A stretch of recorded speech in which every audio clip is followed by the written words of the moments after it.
আমাদেরকে শাওয়াল মাসের দ্বিতীয় জুমায় যথাসময়ে মসজিদে এসে জুমার খুতবা শোনার তৌফিক দিয়েছেন, সেজন্য কালিমাতুশ শুকর আদায় করছি আলহামদুলিল্লাহ। সালাতু সালাম প্রেরণ করছি বিশ্ব মানবতার মহান শিক্ষক, মানবতার কান্ডারি নবী মুহাম্মদুর রাসূলুল্লাহ সাল্লাল্লাহু আলাইহি ওয়াসাল্লামের প্রতি। আল্লাহুম্মা সাল্লি আলাইহি আল্লাহুম্মা বারিক আলাইহি। ক্ষমা প্রার্থনা করছি এ যাবৎকালে যত মুসলিম নরনারী পৃথিবী থেকে বিদায় নিয়েছেন, আল্লাহ তাআলা সকল মুসলিম ভাই এবং বোনদেরকে ক্ষমা করে দিয়ে জান্নাতের মেহমান হিসেবে কবুল করুন, আমিন। সম্মানিত দ্বীনী ভাইয়েরা, আজকের জুমার খুতবার আলোচ্য বিষয় রমাদান পরবর্তী জীবনে আমাদের করণীয়। রমাদান পরবর্তী জীবন বলতে রমাদান মাসের পরে যে 11টি মাস আমাদের সামনে থাকে, সে 11টি মাস কিভাবে আমাদের পরিচালনা করা উচিত, 11টি মাস কিভাবে আমাদের জীবনযাপন করা উচিত, দৈনন্দিন জীবনগুলি রমাদানের শিক্ষার আলোকে কিভাবে আমরা অতিবাহিত করতে পারি, সে সম্পর্কিত একটি সংক্ষিপ্ত তত্ত্ববহুল আলোচনা করার চেষ্টা করব ইনশাআল্লাহ তাআলা। শুরুতেই আবারও মহান মনিবের দরবারে শুকরিয়া আদায় করছি, যিনি আমাদেরকে রমাদানুল মুবারকের দীর্ঘ একটি মাস সুস্থতার সাথে সিয়াম সাধনা করার তৌফিক দিয়েছেন, সেজন্য আলহামদুলিল্লাহ। আবারও আল্লাহ শুকরিয়া আদায় করছি, যিনি আমাদের মধ্য থেকে অনেককে অসুস্থ থাকার কারণে সিয়াম পালন করতে না পারায় তারা পরবর্তী জীবনে সেগুলিকে যাতে আদায় করতে পারে সে পরিকল্পনা নিয়েছে এবং সে আলোকে তারা বাকি জীবনটাকে কাটাতে পারে। রমাদানের সিয়ামের যে মর্যাদা এবং গুরুত্ব সেটাকে উপলব্ধি করতে পারে, পরবর্তী জীবনকে সুন্দরভাবে কাটানোর সিদ্ধান্ত নিয়েছে। আল্লাহ তাআলা সে সকল ভাইদেরকেও তৌফিক দান করুন, আমিন। সম্মানিত দ্বীনী ভাইয়েরা, রমাদান কেন্দ্রিক যখন আমাদের সামনে আলোচনা হয়, আমরা দীর্ঘ রমাদানের মর্যাদা, গুরুত্ব, তাৎপর্য আপনাদের সামনে তুলে ধরার চেষ্টা করি। আলোচকবৃন্দ যারা রয়েছেন তারাও কথা বলে থাকেন। মূলত রমাদানুল মুবারক আমাদেরকে প্রশিক্ষণ দিতে এসেছিল। আমরা একটি মাস প্রশিক্ষণ গ্রহণ করেছিলাম। সেই প্রশিক্ষণের আলোকে যদি রমাদান পরবর্তী 11টি মাস আমরা আমাদের জীবনে বাস্তবায়ন করতে না পারি, তাহলে প্রশিক্ষণটাকে যথার্থভাবে আমরা গ্রহণ করেছি, প্রশিক্ষণ থেকে কিছু আমরা অর্জন করতে পেরেছি। যে প্রশিক্ষণের মাধ্যমে ব্যক্তির জীবনের ভুলভ্রান্তিগুলি থেকে উত্তরণ করে সঠিক দিক দর্শন অর্জন করতে পারা যায়, সেটাই হলো প্রকৃত প্রশিক্ষণ। আমরা যেমন শিক্ষা প্রতিষ্ঠানে যারা চাকরি করি অথবা বিভিন্ন অফিস আদালতে যারা চাকরি করেন, তাদেরকে সেই অফিস কর্তৃক প্রশিক্ষণ দেওয়া হয়, ট্রেন আপ করা হয়, যাতে করে তার অধীনস্থ যারা আছেন অথবা অফিসের কর্মকর্তা কর্মচারী যারা আছেন অথবা শিক্ষক, তাদের যে পেশায় তারা নিয়োজিত রয়েছেন সেই পেশাদারিত্বের উন্নতি করতে পারে এবং তাদের কর্মসূচিগুলি সঠিকভাবে তারা পালন করতে পারে। অনুরূপভাবে আল্লাহ সুবহানাহু ওয়া তাআলা আমাদেরকে একটি মাস প্রশিক্ষণ দিয়েছেন, যাতে করে আমরা তাকওয়ার মানদণ্ডে নিজেকে উত্তীর্ণ করতে পারি এবং সেই প্রশিক্ষণ নিতে গিয়ে যে সকল কাজ আমরা আন্তরিকভাবে করার জন্য চেষ্টা করেছি, যে কাজগুলি আমরা রমাদানের বাহিরে অনেকাংশে ত্রুটি এবং বিচ্যুতির সাথে করতাম, রমাদান আসার কারণে সেগুলিকে আমরা যথাযথভাবে পালন করেছি।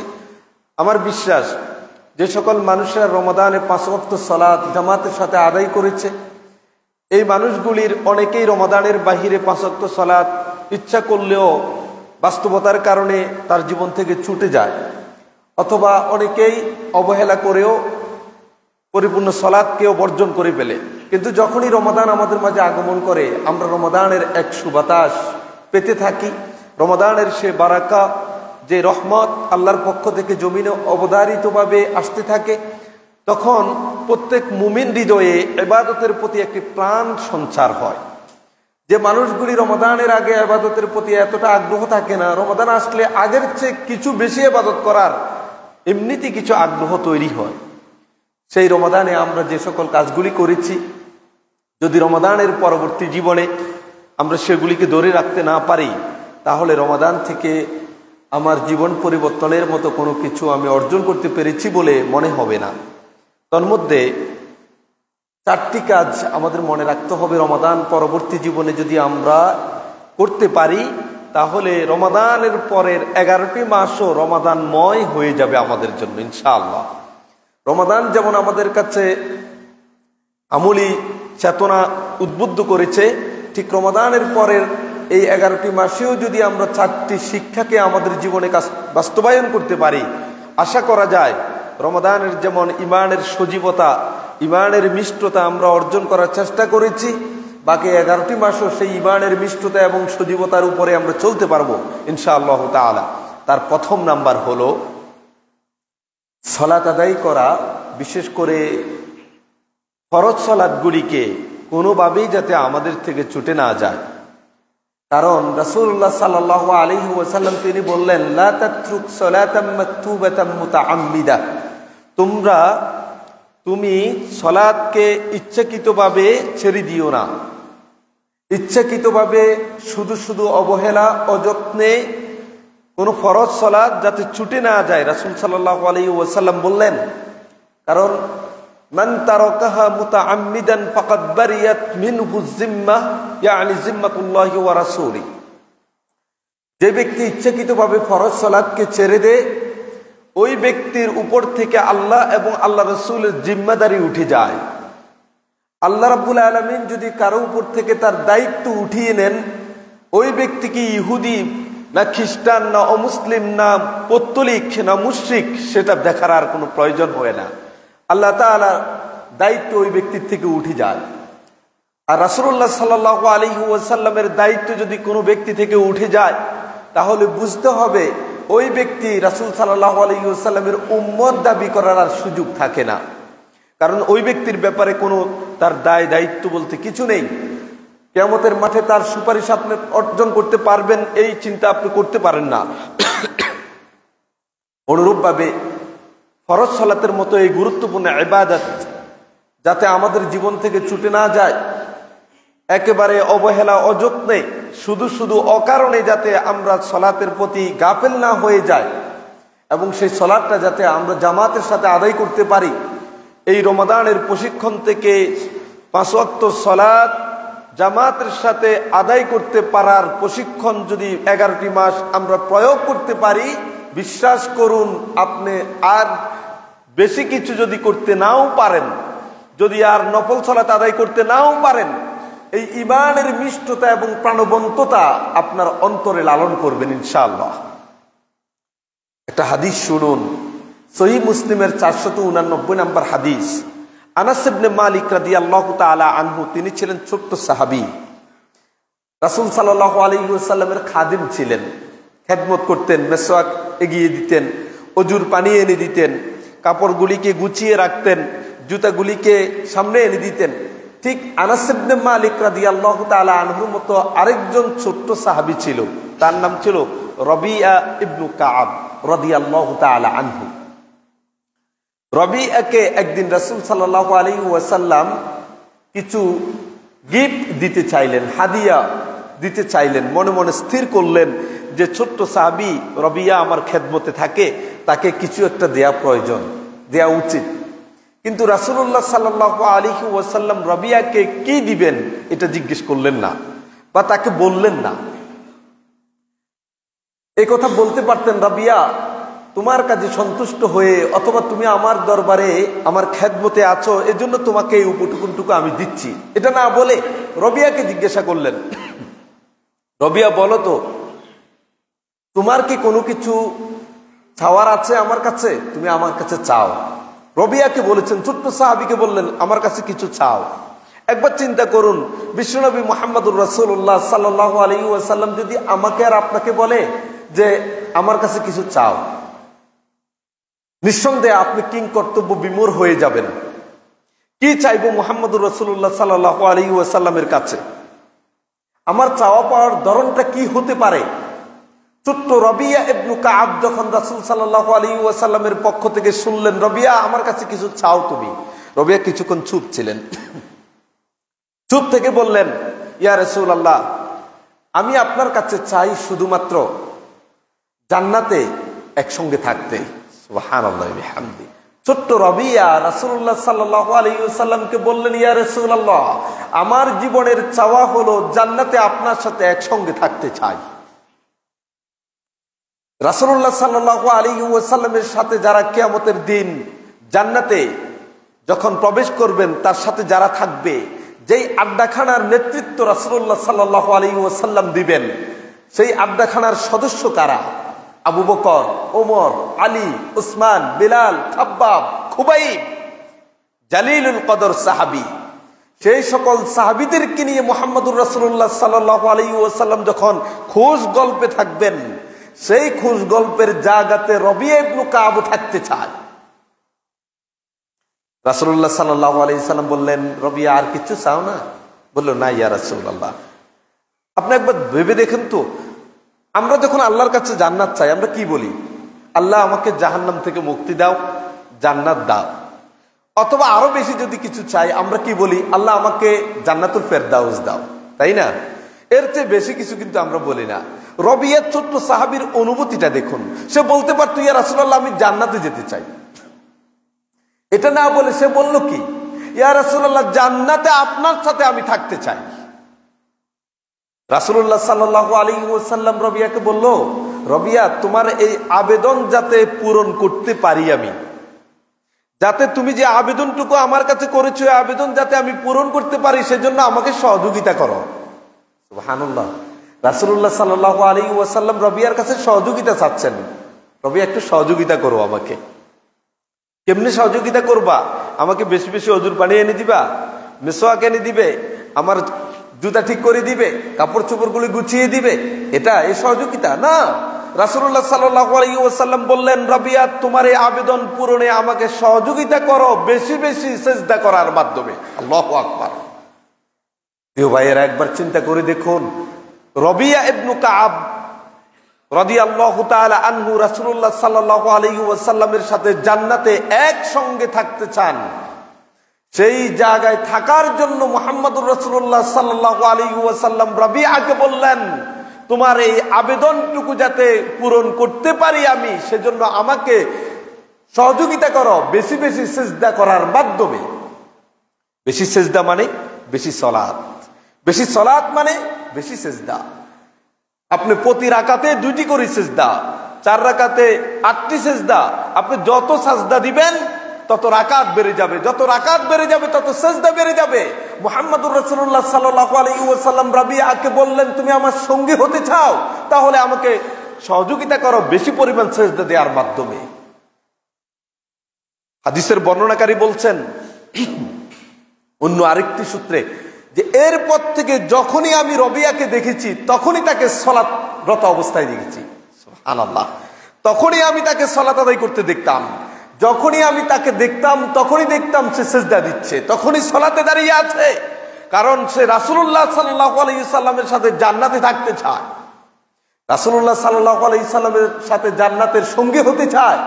এজন্য বেশি পরিমাণ সিজদা দেওয়ার মাধ্যমে আমি আর আপনিও বিশ্বনবী মুহাম্মদুর রাসূলুল্লাহ সাল্লাল্লাহু আলাইহি ওয়াসাল্লামের সাথে একসঙ্গে জান্নাতে থাকতে পারি ইনশাআল্লাহ। কিন্তু দুঃখের বিষয়, রমাদানের যে আন্তরিকতার সাথে আপনি সালাত আদায় করলেন, কিয়ামুল লাইল করলেন, সালাতুত তাহাজ্জুদ পড়ার জন্য চেষ্টা করলেন, মসজিদে আসলেই দুখুলুল মসজিদ পড়লেন, রমাদান পরবর্তী জীবনে এগুলি কিছু না কিছু ত্রুটি আমাদের জীবনে বাস্তবসম্মত কারণে হতেই পারে, কিন্তু এগুলি একেবারে হারিয়ে যাবে কেমনে? আপনারা জান্নাতে মুহাম্মদুর রাসূলুল্লাহ সাল্লাল্লাহু আলাইহি সাল্লামের সাথে থাকতে চান, আপনার উচিত ইমাম যখন সালাত আদায় করে একটু দীর্ঘ কেরাত পরে, দীর্ঘ রুকু করে, সিজদা করে, আপনার বিরক্তি ভাব জন্ম নেয় পিছনে দাঁড়িয়ে। তাকে পিছন থেকে আপনি ইঙ্গিত মূলক কিছু শব্দ উচ্চারণ করে সতর্কবার্তা দিতে চান। মাঝে মাঝে এমনটাও আমরা শুনি বিভিন্ন ইমামের থেকে যে তার কমিটি তার উপর নাখোশ। আপনাদের এখানের কথা বলছি না, আমাদের কাছে এই রমাদানেই বললেন কেন নাখোশ। তিনি 8:15টায় সালাত আদায় করতেন, এশার 9:15টায় শেষ করে দিতেন, তাতেই তার উপর বিরক্ত। বলল পাশের মসজিদে তিনি 9টায় শেষ করেন, 15 মিনিট শুধু তার দীর্ঘ হতো সালাত, এজন্য মুসল্লিরা তার উপর বিরক্ত। আচ্ছা, তিনি মসজিদে সালাতের মধ্যে কি করতেন? কেরাত পড়তেন, রুকু করতেন, সিজদা করতেন। অথচ এই একটু দীর্ঘ সময়টুকু আমাদের বরদাস্ত হয় না। আমাদের সহ্য হয় না। অথচ আপনি আমাদের প্রত্যেক ভাইকে জিজ্ঞাসা করেন, আমরা প্রত্যেকেই চাই জান্নাতে যেতে।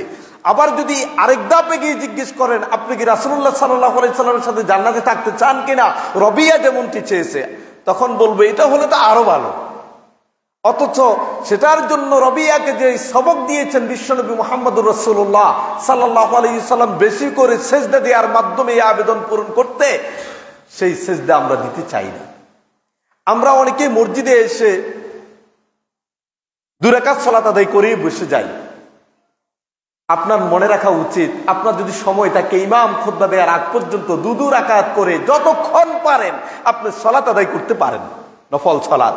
আপনার চিন্তা থাকা উচিত প্রতি রাকাত মানে আমার 2টি সেজদা, 2 রাকাত মানে আমার 4টি সেজদা, আর এক একটি সেজদার মাধ্যমে মুহাম্মদুর রাসূলুল্লাহ সাল্লাল্লাহু আলাইহি সাল্লামের সাথে জান্নাতে থাকার পথের দিকে আমি এগিয়ে যাচ্ছি। আল্লাহু আকবার। আপনার চেতনাবোধটা কোথায়? আমাদের ভাইদেরকে আমরা দেখি সালাত ফরজের ইমাম ফরজ সালাতের সালাম ফিরানোর সাথে সাথে উঠে চলে যায়। এত ব্যস্ত আমরা, চলে যান ভাই, আমাদের তো আপত্তি নাই। আপনি সালাত পড়লেও আমার কোনো উপকার নেই, না পড়লেও আমার ক্ষতি নেই। কিন্তু আপনি যদি ঈমানের পথে থাকেন, ইসলামের পথে থাকেন, আমাদের একটি কথা মেনে শুনে যদি আপনার জীবনকে পরিবর্তন করেন, আপনি জান্নাতমুখী হতে পারলেন, এটি আমাদের সফলতা। আমার একটি কথা, আমার ভাইয়ের একটি কথাই যদি আপনার জীবনের পরিবর্তনের সিদ্ধান্ত এসে যায়, এটি পরকালীন জীবনে আমাদের জন্য নাজাতের ওসিলা হবে। কিন্তু আপনাদের কাছে করজ আবেদন করছি, আমরা মসজিদ থেকে বেরিয়ে কত দ্রুত বেরিয়ে যাই, আমরা আসি সবার শেষে, যাই সবার আগে। দেখুন এখন কতজনকে আপনি পাবেন। আমরা খুতবা শুরু করেছি, একটি সময় পর্যন্ত আমরা মসজিদ ভর্তি পেয়ে যাব আমাদের ভাইদেরকে। আবার এদের অনেকেই যারা পরে এসেছে তারা সবার আগে চলে যাবে। তাহলে প্রতিযোগিতা আমাদের কি নিয়ে হচ্ছে? পার্থিব জগৎ নিয়ে। আমাদের এই ভাইরা যারা দ্রুত মসজিদ থেকে চলে গেল, 2টি সেজদা দিতে বিরক্তি বোধ করলো, রুকু এবং সেজদা বিলম্বিত হওয়ার কারণে তার কাছে মানে বিরক্তি এবং একবারে অস্থিরতা বিরাজ করছে। এই ভাইগুলি যখন বাইরে গিয়ে গল্প করে ঘন্টার পর ঘন্টা তার বন্ধুর সাথে, ফেসবুক ইউটিউবিং স্ক্রলিং করে এবং টিভি চ্যানেলের মধ্যে তার ঘন্টার পর ঘন্টার সময় চলে যায়, পত্রিকার পাতা খুলে খুলে দেখে দেখে তার ঘন্টার পর ঘন্টা জীবন থেকে চলে যায়, সেখান থেকে 2 রাকাত সালাত আদায় করতে কয় মিনিট সময় লাগে? যদি আপনি অত্যন্ত ধীরস্থির ভাবে আদায় করেন 10 মিনিট, একটু দ্রুত যদি আদায় করেন 3 থেকে 4 মিনিট, তাহলে আপনি 2 রাকাত সালাত আদায় করলেন, মানে 4টি সিজদা দিলেন, জান্নাতের দিকে আপনি এগিয়ে গেলেন। প্রিয় ভাইয়েরা, আপনার মনে রাখা উচিত, আমারও ভেবে দেখা উচিত, আপনি যে বন্ধুদেরকে নিয়ে আড্ডা দিয়ে ঘন্টার পর ঘন্টা সময় নষ্ট করছেন, সেই বন্ধুদের আড্ডাখানায় আপনি দ্বীন এবং ইসলামের কি পরিমাণ ক্ষতি করছেন অথবা দ্বীনের কি উপকার করছেন, এটা আপনাকে হিসাব কষে দেখা উচিত। আপনার যদি চেতনাবোধে এটা জাগ্রত হয়, যেই আড্ডার যেই গল্প খুশ গল্পের আসরের নেতৃত্ব দিবেন স্বয়ং মুহাম্মদুর রাসূলুল্লাহ সাল্লাল্লাহু আলাইহি ওয়াসাল্লাম, সেই খুশ গল্পের আসরের একজন সদস্য আমি হতে চাই, তাহলে আসুন আমরা মসজিদে 10 মিনিট আগে এসে সেজদার পরিমাণ বাড়াতে থাকি। সালাতুদ দুহা আমরা পড়ি, সালাতুল ইসরাক পড়ি, যখনই ওযু করি 2 রাকাত সালাত আদায় করি, নফল সালাতগুলির পরিমাণ আমরা বাড়াতে থাকি ফরজের পাশাপাশি। আশা করা যায় মুহাম্মদুর রাসূলুল্লাহ সাল্লাল্লাহু আলাইহি ওয়াসাল্লামের সাথে জান্নাতে আমরা একসঙ্গে থাকতে পারবো ইনশাআল্লাহ। প্রিয় ভাইয়েরা, পাশাপাশি আমাদের অনেক ভাইদেরকে আমরা দেখি যারা ব্যবসা বাণিজ্যের সাথে আছেন, যে আজান দিয়েছে তখন তার কাস্টমার আরো বেশি আসা শুরু হয়। আপনার মনে রাখা উচিত এগুলি আপনার কল্যাণকামী না। আপনি যদি এটা বুঝতে না পারেন যে আমি এখন মসজিদের জামাতে অংশগ্রহণের জন্য আমি পথ ধরছি, এই সময় 2-4 জন কাস্টমার এসে আমার জামাতকে নষ্ট করার জন্য যেই পায়তারা করছে, পরিকল্পনা করছে, এরা আমার কল্যাণকামী না। আপনি যদি ইমানের উপরে অটল অবিচল থাকেন, রমাদানের শিক্ষার আলোকে যদি বাকি 11টি মাস আপনি চলতে চান, আপনি ওই ভাইদেরকে বলবেন ভাই আপনি পরে আসুন। এখন আপনি তো এটা করবেন না। আপনি চিন্তা করছেন এই 4 জনের কাছে আমি যদি এখন বিক্রি করি 10 বস্তা চাউল বিক্রি করতে পারবো। অথবা এই 4 জনের কাছে আমি 4000 টাকা পণ্য বিক্রি করতে পারবো। 4000 টাকার পণ্য বিক্রি করলে কমপক্ষে 1000 বা 800 টাকা আমার ইনকাম হবে। তাহলে সালাত একটু পরে পড়ি। আপনি দুনিয়াটাকে প্রাধান্য দিয়েছেন আখিরাতের উপরে, যার কারণে আমাদের ভিতরে সেই ঈমানের মিষ্টতা, প্রাণবন্ততা আমরা অর্জন করতে পারি না, অনুভব করতে পারি না। প্রিয় ভাই শুনুন, রাসূলুল্লাহ সাল্লাল্লাহু আলাইহি ওয়াসাল্লামের হাদিসে কুদসিতে তিনি বলেন, আল্লাহ তাআলা বললেন, ইয়া ইবনে আদম, হে আদম সন্তান, তুমি তাফাররাগ লিইবাদাতি, আমার ইবাদতের জন্য অবসরতা অবলম্বন করো, অবসর হও, ব্যস্ত, একেবারে পাহাড় সমান ব্যস্ততা মাথার উপর নিয়ে আমার ইবাদত করতে যেও না। এত ব্যস্ততা, ব্যস্ততার পর ব্যস্ততা, মসজিদে সালাতে দাঁড়ালেও তার ব্যবসার হিসাবের কথা মনে পড়ে। আল্লাহ তাআলা বললেন, ইয়া ইবনে আদম তাফাররাগ লিইবাদাতি, হে আদম সন্তান, আমার ইবাদতের জন্য অবসর হও, অবসরতা অবলম্বন করো। করলে কি হবে? তোমাকে 2টা পুরস্কার দিব। আমলা সদরাকা গিনান, যেই উন্নতির, প্রাচুর্যতার, ধনাঢ্যতার জন্য তুমি ব্যস্ত জীবন কাটাচ্ছ, সেই প্রাচুর্যতা, ধনাঢ্যতা, অভাব মুক্ত তোমাকে করে দেওয়ার দায়িত্ব স্বয়ং আমি আল্লাহ নিয়ে নিব। সুবহানাল্লাহ। আমলা সদরাকা গিনান, তোমার অন্তরের মধ্যে আমি ধনাঢ্যতা দিয়ে ভরপুর করে দিব। সুবহানাল্লাহ বিহামদি। আর কি করব? ও আসুদ্দা ফাকরাক, আর তোমার দারিদ্রতাকে আমি মোচন করে দিব। সুবহানাল্লাহ বিহামদি। শর্ত কি? আমার ইবাদতের জন্য একটু অবসরতা অবলম্বন করো, একটু অবসর হয়ে ইবাদত করো। দুনিয়ার সব চিন্তা মাথা থেকে জেরে ফেলে দিয়ে এক আল্লাহর সামনে দাঁড়িয়ে যান, কিছুক্ষণ কোরআন তেলাওয়াত করুন, কিছুক্ষণ জিকির আজকার করুন। বিনিময়ে আল্লাহ তাআলা যেই সম্পদের জন্য আমরা আল্লাহর ইবাদত করতে পারছি না, অবসর হওয়ার সুযোগ পাচ্ছি না, সেই সম্পদ দিয়ে, প্রাচুর্যতা দিয়ে হৃদয়ের বিশাল এই জগৎকে তিনি ভরপুর করে দিবেন। কোনোদিন আপনার অভাব অনুভূত হবে না। হাদিসের পরের অংশে রাসূল সাল্লাল্লাহু আলাইহি সাল্লাম বললেন, যদি তুমি এমনটা করতে না পারো, আমার ইবাদতের জন্য যদি অবসরতা অবলম্বন করতে না পারো, তাহলে মনে রেখো, আমি তোমার এই হৃদয়ের গহীরে ব্যস্ততা দিয়ে ভরপুর করে দিব।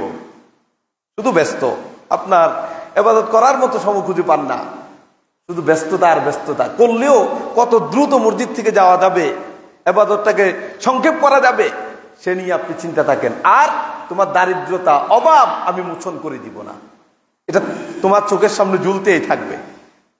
আরেকটি হাদিসে রাসূল সাল্লাল্লাহু আলাইহি সাল্লাম বললেন, যে ব্যক্তি চিন্তা চেতনায় শুধু দুনিয়া দুনিয়া দুনিয়া, আল্লাহ তাআলা তাকে 3টা শাস্তি দেন।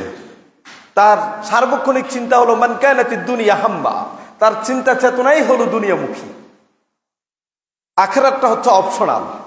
রাসূল সাল্লাল্লাহু আলাইহি ওয়াসাল্লাম বললেন যে যা এই লোকটার জাআলাল্লাহু বাইনা আইনাইহি ফাকরা, তার চোখের সামনে আল্লাহ তাআলা অভাব ঝুলিয়ে দেন। অভাব আর অভাব, কোনোদিন অভাব যায় না। কোটি কোটি টাকার মালিকের পরও অভাব মোচন হয় না, শুধু অভাব, আরো চাই, আরো চাই, আরো চাই। কারণ চিন্তা হলো কি দুনিয়া।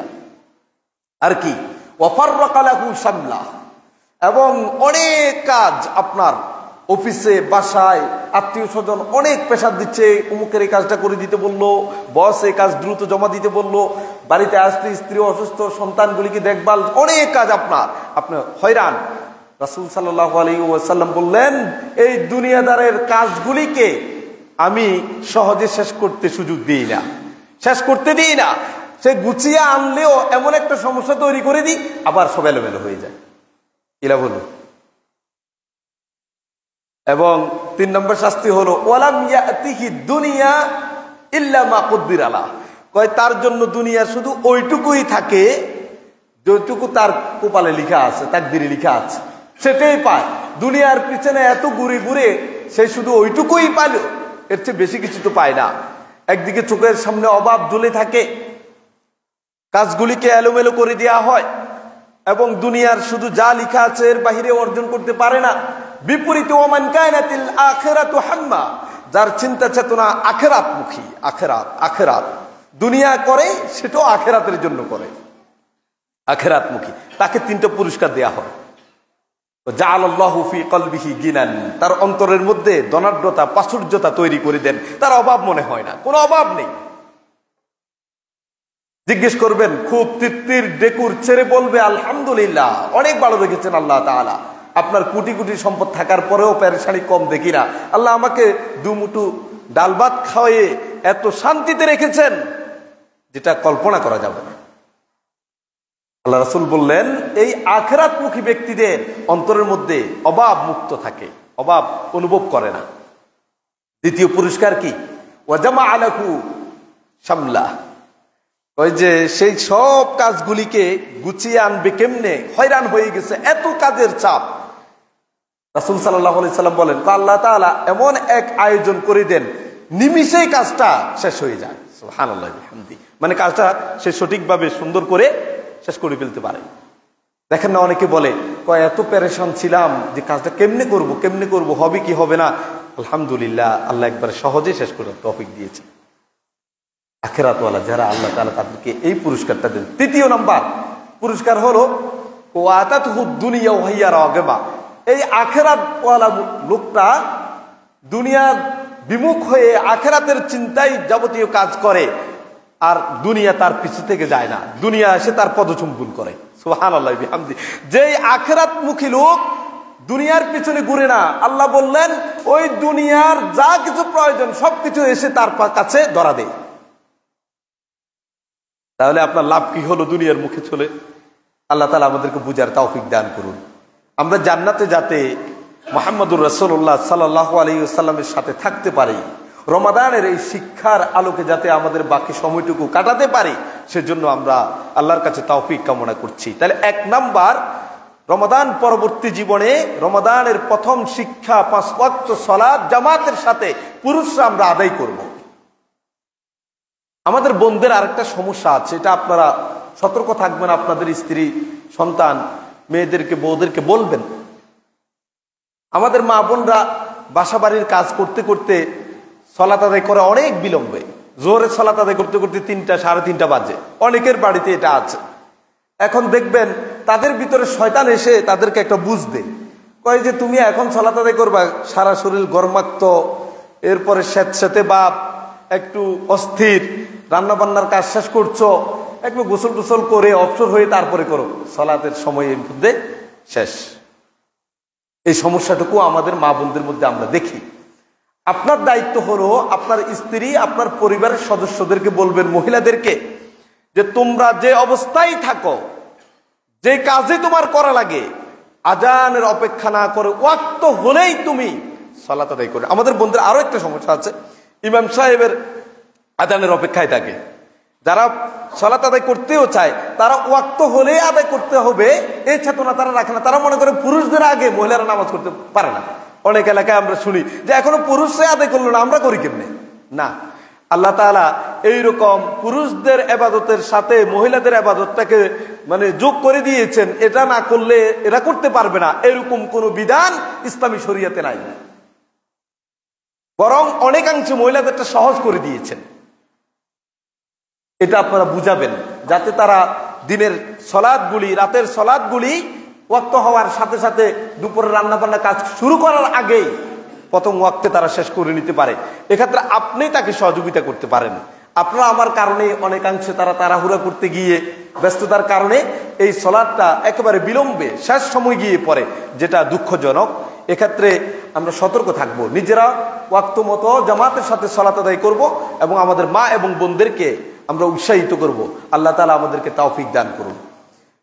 তৃতীয়ত আরেকটা জিনিস, আমাদের এই ভাইদের মধ্যে যারা রমাদানের সালাত আদায় করেছে, রমাদানের পরে সালাত আদায় করে না, এরকম একটা সংখ্যা আমরা দেখি, মোটেই আদায় করে না, গল্পগুজব করে এত সময় তার যাচ্ছে।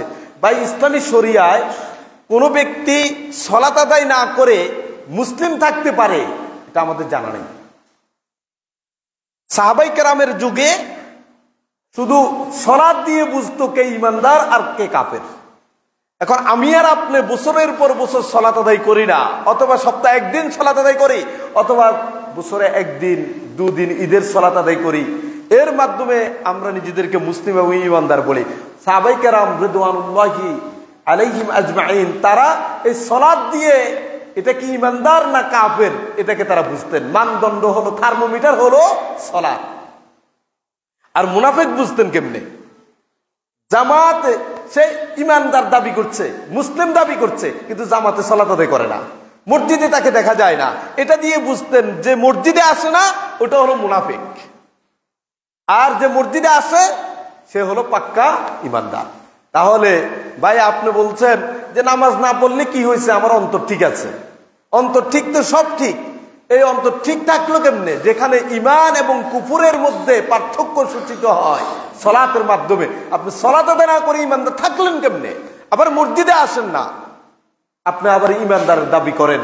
আপনার ব্যাপারে সাহাবায়ে কেরাম রিদওয়ানুল্লাহি আলাইহিম আজমাইনের সুন্নাহ হলো তারা এই সকল লোকদেরকে মুনাফিক ভাবতেন। আল্লাহ তাআলা আমাদেরকে বুঝার তৌফিক দান করুন।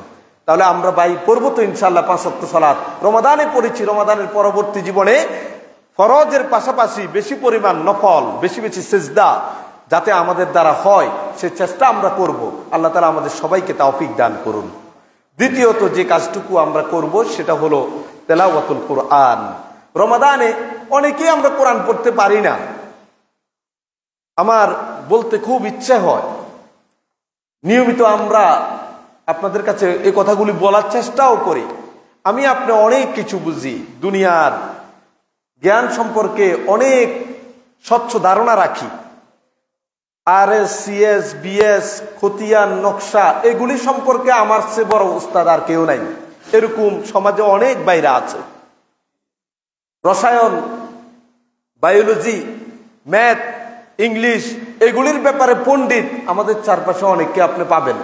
ব্যবসার উস্তাদ, কোন পথে ব্যবসা করলে ইনকাম কেমন হবে, টাকা কেমনে খাটালে বেশি আসবে, এগুলির ব্যাপারে খুব ভালো জানা আছে।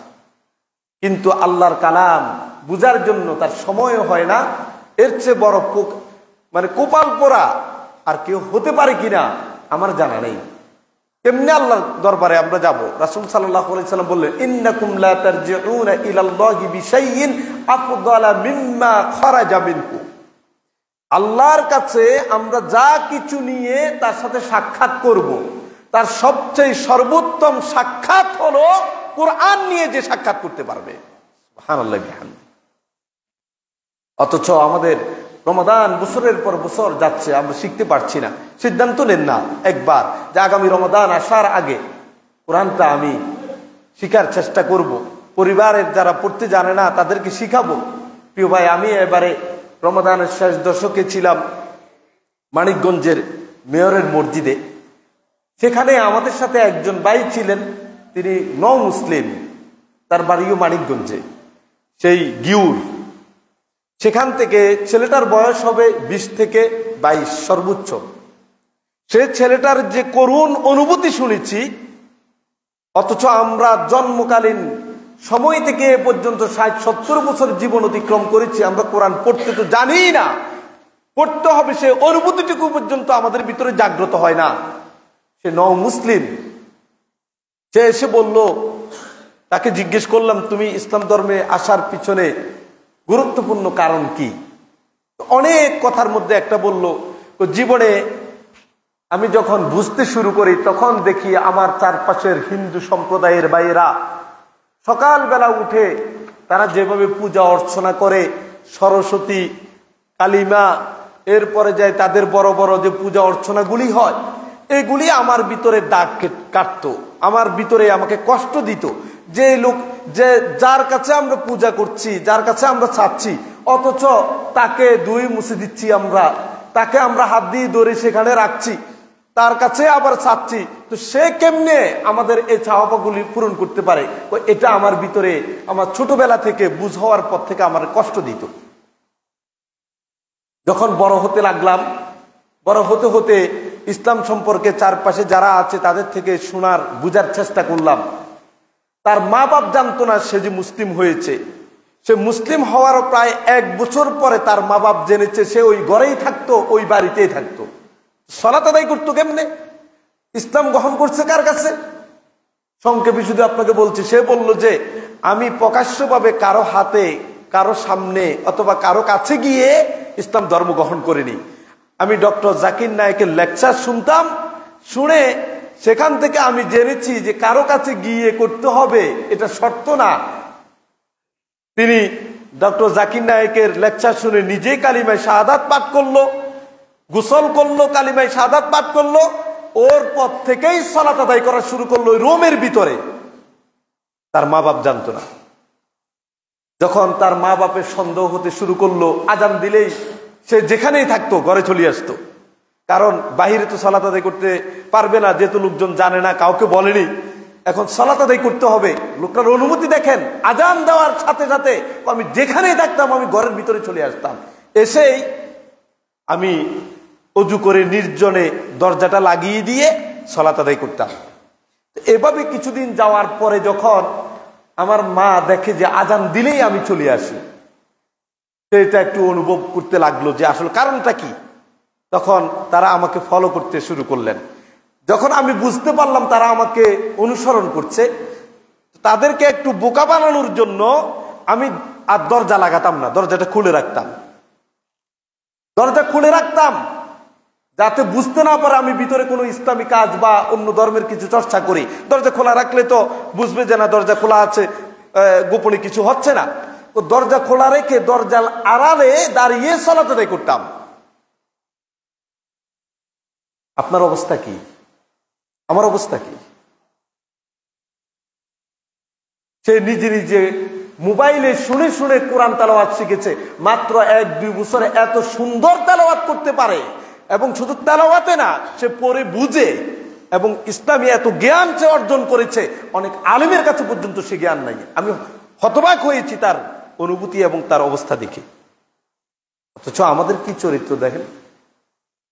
জন্মগতভাবে ইসলাম গ্রহণ করেছি, বাপ মুসলিম, দাদা মুসলিম, আত্মীয় স্বজন সব মুসলিম, আব্দুল্লাহ, খালেদ, জায়েদ, বকর, আয়েশা, ফাতেমা, মরিয়ম, এই নাম আমাদের, বাস আমরা মুসলিম। কি স্ট্রাগল করে তারা ইসলাম ধর্ম গ্রহণ করেছে। যখন তার মা বুঝে ফেললো সে ইসলাম ধর্ম গ্রহণ করেছে, আশপাশের লোকেরা যখন চাপ দেওয়া শুরু করলো, সে তখন বাড়ি ছেড়ে এখন মানিকগঞ্জ শহরে থাকে, তার মায়ের সাথে সেখানে যায় না। আমরা বললাম মা ভিন্ন ধর্মের হলেও তার সাথে সুসম্পর্ক বজায় রাখতে হবে, এটাই ইসলামের নির্দেশ। এই কথা বলার পরে ছেলেটা হাউমাউ করে কেঁদে দিল। কি চমৎকার ইসলামের দর্শন।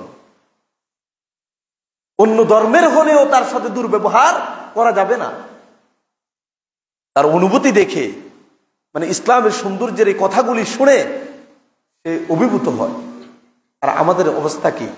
যে কথা বলতেছিলাম, এই নতুন ইসলাম ধর্ম গ্রহণ করে কোরআন শুধু মোবাইল দিয়ে শুনে শুনে সে কোরআন বিশুদ্ধ করেছে। এখন একটা মাদ্রাসায় ভর্তি হয়েছে, একদিকে দিনের বেলায় কলেজে পড়ে, ম্যাথে মনে হয় দেবেন্দ্র কলেজে, আবার পাশাপাশি সে রাতের বেলায় নাইট মাদ্রাসায় ভর্তি হয়ে মানিকগঞ্জে একটা মাদ্রাসায় সে দিন শিখার জন্য কাজ করে, সময় দিচ্ছে। আপনি আল্লাহর কাছে কেমনে দাঁড়াবেন একটু বলেন?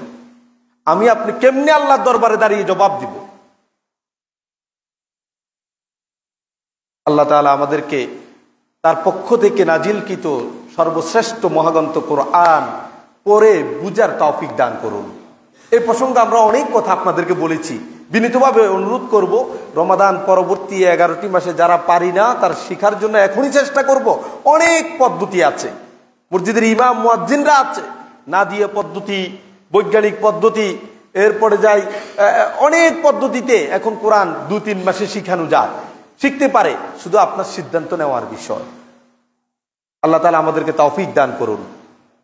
এবং প্রতিদিন যারা পারি তাদের আরেক সমস্যা, আমরা যারা অনেক আলেমরা পর্যন্ত প্রতিদিন কোরআন তেলাওয়াত করতে পারে না, তেলাওয়াত করে না। সাধারণ মানুষ তো অনেক করে। প্রতিদিন সকলের কাছে আমার বিনীত অনুরোধ থাকবে, কমপক্ষে 10টি আয়াত হলেও তেলাওয়াত অর্থ সহকারে বুঝে করার জন্য চেষ্টা করবেন।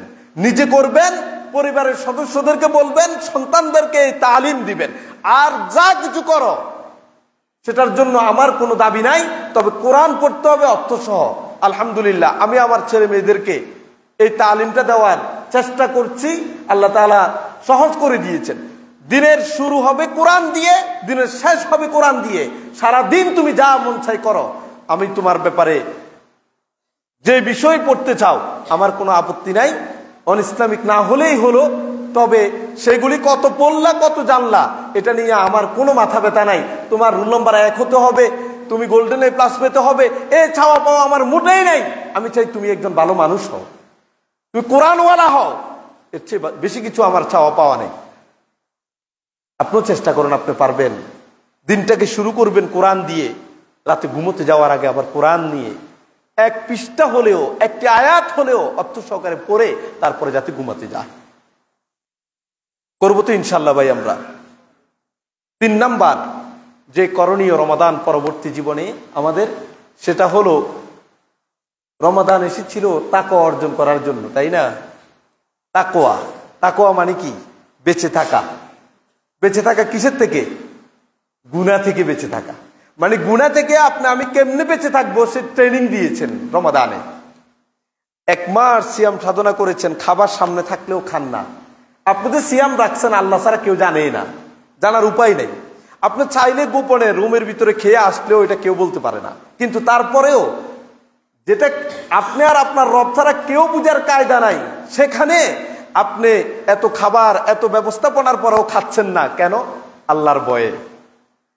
আল্লাহর থেকে সওয়াব পাবেন, যে সওয়াবটা আল্লাহ নিজে দিবে। আল্লাহর সাথে সাক্ষাৎ করবেন এই সিয়াম এর সওয়াব পাওয়ার জন্য, মর্যাদা পাওয়ার জন্য। অথচ দেখেন এই সিয়াম পালনকারী ব্যক্তিগুলি তুচ্ছ কারণে রমাদান পরবর্তী জীবনে এমন অন্যায়, এমন পাপময় কাজ করছে তুচ্ছ কারণে।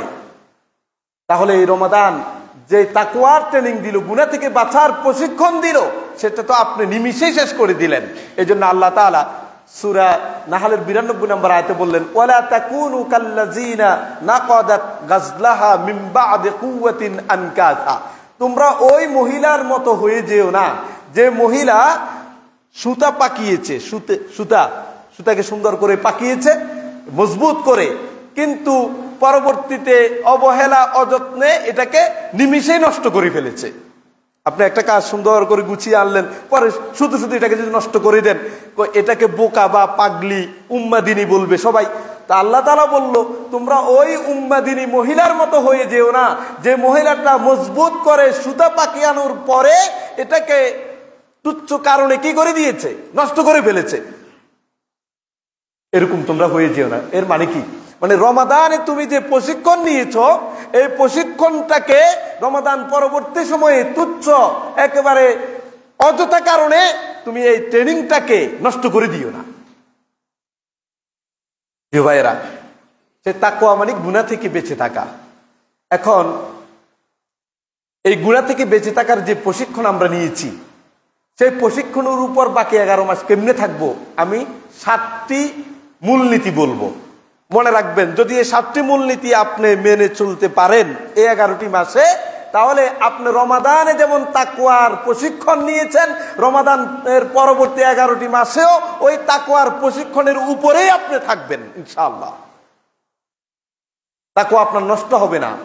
1 নাম্বার হলো তাওহীদুল ইবাদা, ইবাদতের তাওহীদ। এটা কি? মানে এক আল্লাহর ইবাদত করা, এক আল্লাহর ইবাদত করা। আপনি বিপদে পড়ছেন, চাইবেন কার কাছে? আল্লাহর কাছে। মান্নত করছেন, করবেন কার জন্য? আল্লাহর জন্য।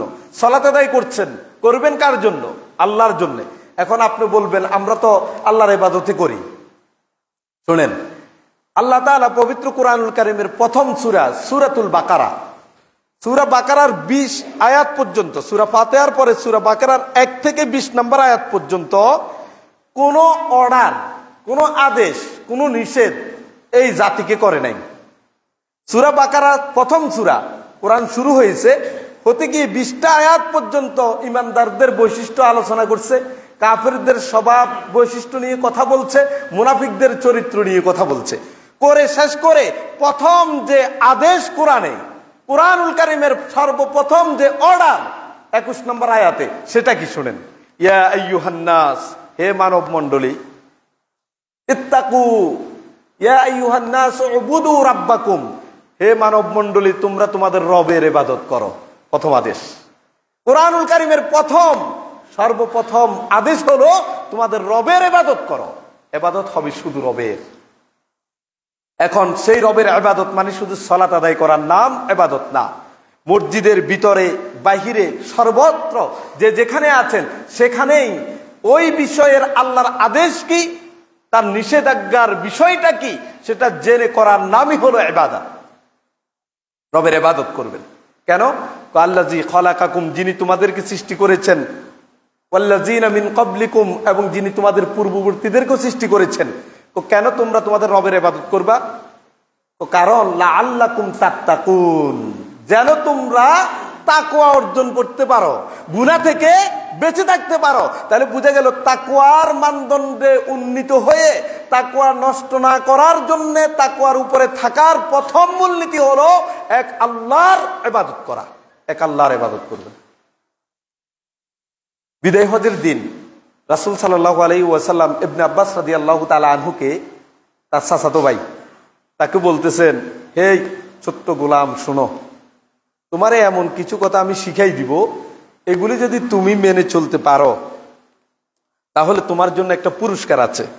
কি বলতেছে? ইহফাজিল্লাহ ইয়াহফাজকা। এই কথাগুলি যদি তুমি সংরক্ষণ করতে পারো তাহলে আল্লাহ তোমাকে হেফাজত করবে। সুবহানাল্লাহ। কথাগুলি কি সামনে আসবে আর কি? ইহফাজিল্লাহ তাজিদুহু তুজাহাক। ওই কথাগুলি তুমি হেফাজত করো, সংরক্ষণ করো, মেনে চলো, তাহলে সর্ব অবস্থায় তুমি তোমার রবকে তোমার সামনে খুঁজে পাবা। সুবহানাল্লাহ। তুমি যেদিকে যাচ্ছ, যা করতে চাচ্ছ, তোমার এই সব কিছুর সামনে তোমার রব রয়েছে, তুমি এটা পেয়ে যাবা। সে কথাগুলি কি? ইজা সাআলতা ফাসআলিল্লাহ। এক নাম্বার, যখন তুমি চাইবা তখন আল্লাহর কাছে চাইবা। সুবহানাল্লাহ বিহামদি। আপনি যখন কোনো কিছু চাইবেন, কার কাছে চাইবেন? আল্লাহর কাছে। ইবনে আব্বাসকে বিদায় হজের দিনে রাসূল সাল্লাল্লাহু আলাইহি সাল্লাম শিখাই দিচ্ছে কথাগুলি।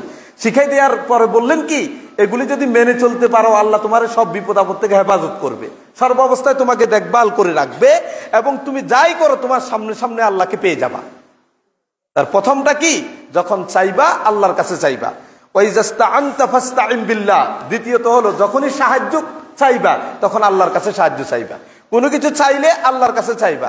তুমি বিপদে পড়ছো, সাহায্যের প্রয়োজন, সেই সাহায্য চাইলে কার কাছে চাইবা? আল্লাহর কাছে চাইবা। দুইটা। এই কথা পরে এবার বলতেছে, মনে রাখো, ওয়ালাম আন্নাল উম্মাতা লাউ ইজতামাআত আলা আন ইয়ানফাউকা বিশাইইন লাম ইয়ানফাউকা ইল্লা বিশাইইন কাদ কাতাবাহুল্লাহু লাক। ও সারা পৃথিবীর সবাই মিলে যদি ঐক্যবদ্ধ হয়ে তোমার কোনো উপকার করতে চায়। ইবনে আব্বাস, সারা পৃথিবীর সব মানুষ মিলেও যদি তোমার উপকার করতে চায়, তুমি জেনে রাখো তারা ওই পরিমাণ উপকার তোমার করতে পারবে যতটুকু উপকারের কথা তোমার তাকদিরে লেখা আছে, এতটুকু, এর বাইরে কিছু করতে পারবে না। তাহলে এদের কাছে চাইলাম কি? এরপরে বলতেছে, ওয়ালা বিজতামাউ আলা আন ইয়াদুররুকা বিশাইইন লাম ইয়াদুররুকা ইল্লা বিশাইইন কাদ কাতাবাহুল্লাহু আলাইক। আর সারা পৃথিবীর সবাই মিলে যদি তোমার ক্ষতি করতে চায়, ওইটাই ক্ষতি করতে পারবে, তাদের ক্ষতি করার কোনো অধিকারে নাই, ক্ষমতায় নাই। যদি ক্ষতি হয়ে যায় বুঝতে হবে এটাই তোমার তাকদিরে লেখা ছিল। তাহলে এদের কাছে তুমি চাইতে যাবা কি জন্য? এই হলো তাওহীদুল ইবাদা, ইবাদতের তাওহীদের একটি ধরন। আসুন তাহলে তাকওয়ার উপর যদি আপনি থাকতে চান বাকি 11টি মাস, প্রথম কাজ করব কি? এক আল্লাহর ইবাদত করব। দ্বিতীয়ত হলো মুরাকাবা। দ্বিতীয় মূলনীতি হলো তাকওয়ার উপরে থাকার মুরাকাবা, মানে পর্যবেক্ষণ করা। আপনি সর্ব অবস্থায় এই চেতনা লালন করবেন যে আমার পর্যবেক্ষক স্বয়ং রব্বুল আলামিন। দেখেন না, আমাদের যে এলাকায় সিসি ক্যামেরায় দিয়ে আওতাভুক্ত থাকে, যদি কোনো জায়গায় আমরা দেখি অত্র এলাকাটি সিসি ক্যামেরা দ্বারা নিয়ন্ত্রিত, তখন কিন্তু আমরা সতর্ক হয়ে যাই। সিসি ক্যামেরার আগে যেমন চলছি, সিসি ক্যামেরার এই নোটিশ দেখার সাথে সাথে আর আগের মতো চলি না, আগের মতো কথা বলি না। মিডিয়ার সামনে যেন তেন কথা আমরা বলতে চাই না, কারণ এটা সবাই শুনে ফেলবে, কোনো ভুল হলে আমার উপরে চাপ আসবে। তো আপনি একজন ইমানদার হয়ে রমাদানে যে প্রশিক্ষণ নিয়েছেন, সেই প্রশিক্ষণের অন্যতম মাধ্যম যদি আপনি টিকিয়ে রাখতে চান, সেটা হলো সর্ব অবস্থায় ইমানদার এই চেতনা লালন করবে যে আমার পর্যবেক্ষক সিসি ক্যামেরার দ্বারা যিনি দেখেন তিনি হলেন রব্বুল আলামিন। সমুদ্রের অতল গহ্বরে দুটি বালুরাশি যা করছে তাও তিনি দেখেন, এবং এর চেয়ে ছোট থেকে ছোট সর্ববিষয়ের জ্ঞান যিনি রাখেন তিনি রব্বুল আলামিন। কারণ আল্লাহ তাআলা বলেন ইন্নাল্লাহা কানা আলাইকুম রাকিবা, আল্লাহ তাআলা তোমাদের ব্যাপারে পর্যবেক্ষণকারী, সর্ব অবস্থায় আমাকে আপনাকে দেখছেন। আপনি ভাবছেন কেউ তো দেখছে না, না, আপনার ভিতরে যদি এই চেতনা থাকে এই ঘুষ আমি খাই কেমনে, এই মিথ্যা কথা বলি কেমনে, এই সুদের কারবার আমার দ্বারা হয় কিভাবে, কারণ আমার রব তো দেখে, কেউ না জানলেও তিনি তো জানেন। এই চেতনা যদি জাগ্রত হয় আপনি বুঝে নিতে পারেন যে আপনি তাকওয়ার উপরে আছেন।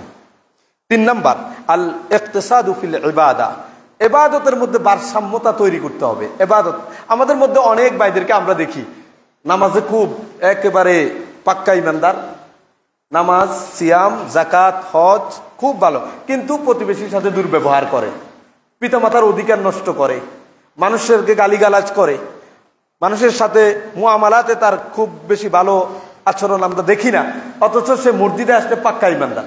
আল্লাহ রাসূল সাল্লাল্লাহু আলাইহি ওয়াসাল্লামের শিক্ষা এটা না। যদি আপনি প্রকৃত তাকওয়ার উপরে থাকতে চান, মুত্তাকি হতে চান, আপনাকে কি করতে হবে?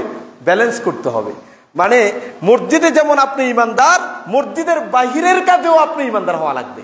আবার অনেক মানুষকে দেখি মুআমালাত খুব সুন্দর, ব্যবসা বাণিজ্যে, আচার ব্যবহারে, পিতামাতার সাথে, আত্মীয় স্বজন, ভাই বন্ধু সবার অধিকার দেয়, কিন্তু নামাজ পড়ার খবর নেই, নামাজ পড়ে না। তাহলে এটাও তাকওয়ার কোনো মূলনীতি না, এইটা দিয়ে আপনি মুত্তাকি হতে পারবেন না। তাহলে 3 নাম্বার হলো ইবাদতের মধ্যে ভারসাম্যতা তৈরি করতে হবে। যে আমরা জানি 3 বন্ধু রাসূল সাল্লাল্লাহু আলাইহি সাল্লামের কাছে আসি, বলি ইয়া রাসূলুল্লাহ আপনার তো অনেক ইবাদত। তার স্ত্রীর কাছে শুনলো যে তিনি রাতভর ইবাদত করেন। এই কথা শুনে সাহাবীরা বলল তিনি বিশ্বনবী হওয়ার পরে যদি এত ইবাদত বন্দেগী করে তাহলে তো আমাদের ইবাদত দিয়ে কিচ্ছুই হবে না, জান্নাত কেমনে যাব? তো আজকে থেকে একজন বললো যে আমি আর বিয়ে করব না, আরেকজন বললো আমি রাতে আর ঘুমাবো না, আরেকজন বললো আমি কখনো আর সিয়াম ভঙ্গ করব না। 3 জন 3টা কসম করে কাজ শুরু করে দিলেন। রাসূল শুনলো, বলে ডাকলেন, বললো তোমরা কি করছো? বললো এই কয় যে আমি বিশ্বনবী মুহাম্মদুর রাসূলুল্লাহ সাল্লাল্লাহু আলাইহি সাল্লাম পৃথিবীর সর্বশ্রেষ্ঠ মানুষ, আমি তো রাতে কিছু ঘুমাই, আবার কি করি? ইবাদত করি। আমি মাঝে মাঝে সিয়াম পালন করি, আবার মাঝে মাঝে ছেড়ে দিই, আমি বিয়েও করছি।